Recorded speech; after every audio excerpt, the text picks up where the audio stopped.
Chapter 19. Re-entry. A few days before we left Manzanar, Papa decided that since we had to go, we might as well leave in style, and by our own volition. He broke free of the lethargy that had nailed him to our steps for months. He grabbed his Bismarck walking stick and took off almost at a run, heading for Lone Pine to buy himself a car. Mama tried to talk him out of this. Traveling by bus made much more sense, she said. It was faster, and we'd be there in a day. He snorted with disdain at her advice. Before the war, he had always preferred offbeat, unpredictable cars that no one else of his acquaintance would likely own. For a couple of years, he drove a long six-cylinder Chrysler that got about 9 miles to the gallon. In the early 30s, he drove a terraplane. Late that afternoon, he came back from Lone Pine in a midnight blue Nash sedan, fondling the short, stubby gearshift that projected from his dashboard. The gearshift was what attracted him, and it was one of the few parts of that car to reach Southern California unscathed. To get all 9 of us, plus our clothes and the odds and ends of furniture we'd accumulated from Owens Valley, 225 miles south to Long Beach, Papa had to make the trip 3 times. He pushed the car so hard it broke down about every 100 miles or so. In all, it took 4 days. I went in the first load with Mama and May, and a back seat heaped to the ceiling with dishes and lamps and bedding. A double mattress was tied to the roof. We could have been an Okie family heading west, while Papa in his wide brim hat and his turtleneck sweater drove like a wild man, as if he couldn't wait to get back to civilization. I don't understand this, after all the stories we'd heard. Each time the car collapsed, I prayed we might be stranded there indefinitely. But he could leap out, cursing, and bullying it into motion again. Fix the tire, replace the fan belt, kick the radiator, whatever was required. I still see him standing by the desert road in the hot shade of a great Segura cactus, the blue hood up, as he shouts at the engine in Japanese, damning it and damning the man who sold him this car. He slams the hood shut in disgust, ready to attack it with the butt end of his cane, and that slam, as if by insult, somehow started the car, so that Papa had to jump in and grab the steering wheel and that dashboard gear knob before the Nash drives away without him. When he came back from Lone Pine, he was drunk, on the first real whiskey he had tasted in years. He was drinking all the way past Mojave and into the northern suburbs of Los Angeles, where he suddenly sobered up, and his mood began to match what mine had been since we drove out the main gate, as if what we had all been dreading so long was finally to appear at any moment, without warning. A burst of machine gun fire, or a row of Burma-shaved signs saying, "Japs, go back to where you came from." The stories, the murmurs, the headlines of the last few months had imprinted in my mind the word hate. I had heard my sister say, "Why did they hate us?" I had heard Mama say with lonesome resignation, "I don't understand all this hate in the world." It was a bleak and awful sounding word, yet I had no idea at all what shape it might take if ever I confronted it. I saw it as a dark and forest cloud that would descend from above and enclose us forever. As we entered Los Angeles, I sat huddled in the back seat, silent, fearing any word I uttered might bring it to life.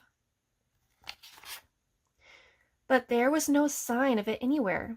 In fact, no response to us at all as we drove down the palm-lined boulevards, past the busy rows of shops and markets, the lawns and driveways of quiet residential streets. Leaving in 1942, no one had any idea what to expect, since no one knew what awaited us. We had been underprepared, and that just deepened the shock of what we found. Now the situation was reversed.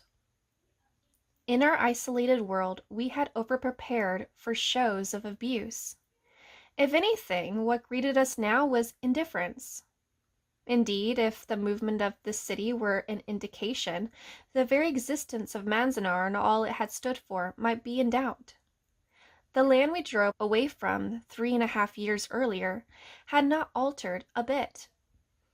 Here we were, like fleeing refugees, trekking in from some ruined zone of war. And yet, on our 6-hour drive south, we seemed to have passed through a time machine.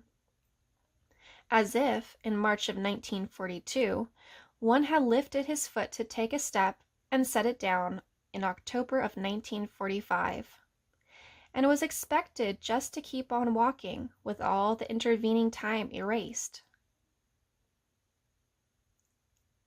In the months to come, because one did not have to keep on walking, one desperately wanted to believe nothing had changed during those years of suspended animation.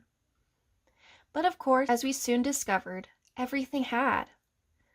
Our most immediate problem was where to live. What Papa had read in the papers was true. Housing was short and getting shorter. During 1944, over 1 million people had moved into California from the South and Midwest.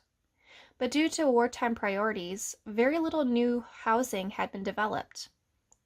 Now, 60,000 Japanese Americans were returning to their former communities on the West Coast and being put into trailer camps, Quonset huts, back rooms of private homes, church social halls, anywhere they could fit. We were luckier than many. The American Friends Service, the same people who had helped us after the eviction from Terminal Island, helped us rent and move into an apartment in Cabrillo Homes, a housing project in West Long Beach, built by the government for shipyard and defense plant workers. At the time, it seemed to be a big step up in the world. There would be no more standing in chow lines. Now Mama had a stove to cook on. We had 3 bedrooms and we had an inside toilet. As soon as the front door was closed, Papa went in and flushed it. And when it worked, we all hooted with delight. I didn't really see Cabrillo Homes for what it was until I started high school, a few years later. It looked like a half-finished and under-maintained army base. Long, 2-story stucco buildings were set in rows like barracks. Peeling 2x4 banisters guided you up the outside stairways. Community clotheslines ran above the ragged strips of grass. Mama picked up the kitchenware and some silverware she had stored with neighbors in Boyle Heights. But the warehouse where she stored the rest had been unaccountably robbed of furniture, appliances, and most of those silver anniversary gifts. Papa already knew that the car he put money on before Pearl Harbor had been repossessed, and, as he suspected, no record of his fishing boats remained. This put him right back where he'd been in 1904, arriving in a new land and starting over from economic zero. It was another snip of the castrator's scissors, and he never really recovered from this, either financially or spiritually. Yet neither did he entirely give up. One of the amazing things about America is the way it can both undermine you and keep you believing in your own possibilities, pumping you with hope. To maintain some hold on his self-esteem, Papa began to pursue his doomed plan for setting up a housing cooperative among the returning Japanese. In our small front room, he built a drafting table and worked on sketches for what would become the thick pile of blueprints he carried to households and civic offices all over Los Angeles County, looking for support. Mama's first concern, meanwhile, as always, was to keep money coming in. She had saved about $500, but that wouldn't last long. Soon after we settled in Cabrillo Homes, the Friends Service found some openings at one of the fish canneries, and she went back to the kind of job she'd had when we lived in Terminal Island. It meant much more to her now than it had before the war. In 1941, after Papa disappeared, she was marking time while we drifted, awaiting the inevitable. Now she knew the household income was going to be her responsibility for quite a while. Papa would never accept anything like a canary job, and if he did, Mama's shame would be even greater than his. This would be a sure sign that we had hit rock bottom, so she went to work with as much pride as she could muster. Early each morning, she would make up her face. She would fix her hair, cover with a flimsy net, put on a clean white canary worker's dress, and stick a brightly colored handkerchief in the lapel pocket. The carpool horn would honk, and she would rush out to join 4 other Japanese women who had fixed their hair that morning, applied the vanishing cream, and sported freshly ironed hankies. As for me, the shapeless dread of that great dark cloud in my imagination gradually receded, soothed away by a sky the same blue it had always been, lawns the same green, traffic signals that still changed with dependable regularity, and familiar radio programs to fill up the late afternoons and evenings. Jack Armstrong, Captain Midnight, the Whistler. I love a mystery. That dread was gone, but some premonitions proved correct.